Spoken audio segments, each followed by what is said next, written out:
Dragon Ball Genkidamatsuri just finished up a little earlier today and just wow, what an amazing reveal. Dragon Ball Super is coming back twice! Okay, so remember that DBS Remake leak that hit the timeline about like a month ago? Well, yeah, it was real.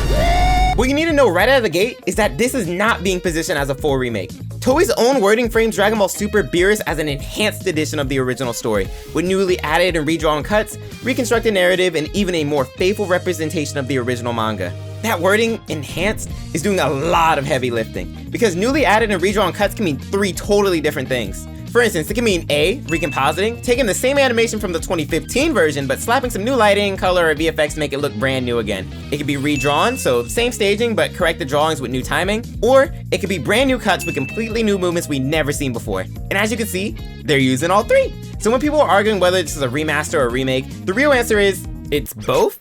So basically, they're taking 2015 Super as the base and then sprinkling that 2026 upgrade where it needs to shine. And this lines up perfectly to what the leaked image looked like. Same composition, same staging, but corrected and presented with the polish that Dragon Ball deserves. And it's not just talk either. You can literally see their enhanced polish in the trailer. For instance, we have this first Beerus shot which is ripped directly from episode 1. They sped up the animation and tightened the timing. Here we have another recomposed shot. This was basically left untouched with just a nice filter over it. This Vegeta scene was completely redrawn from the ground up and you can start to feel that element of a remake territory. And of course, we have these brand new scenes which is clearly going to replace the large chunks of episode 5, and I gotta say, these look good. These are only some quick examples I found, but if I went through every single change, this video would be too long, so let me know if that's something that you want to see. And now for something completely different.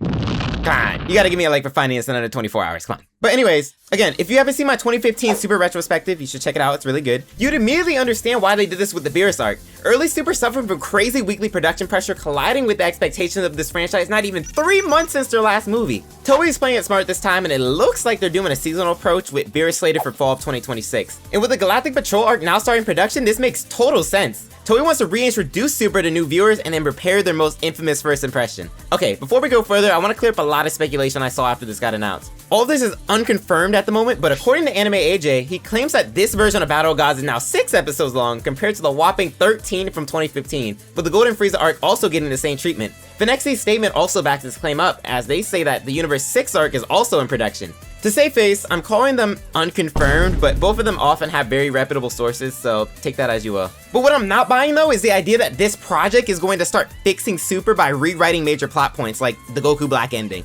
These story beats are still important foundations across both Toei and Toyotaro's version of Super. Removing things like the 2 Zenos will more likely cause more problems than solutions. But what's unknown though is how far does more faithful to the manga actually mean?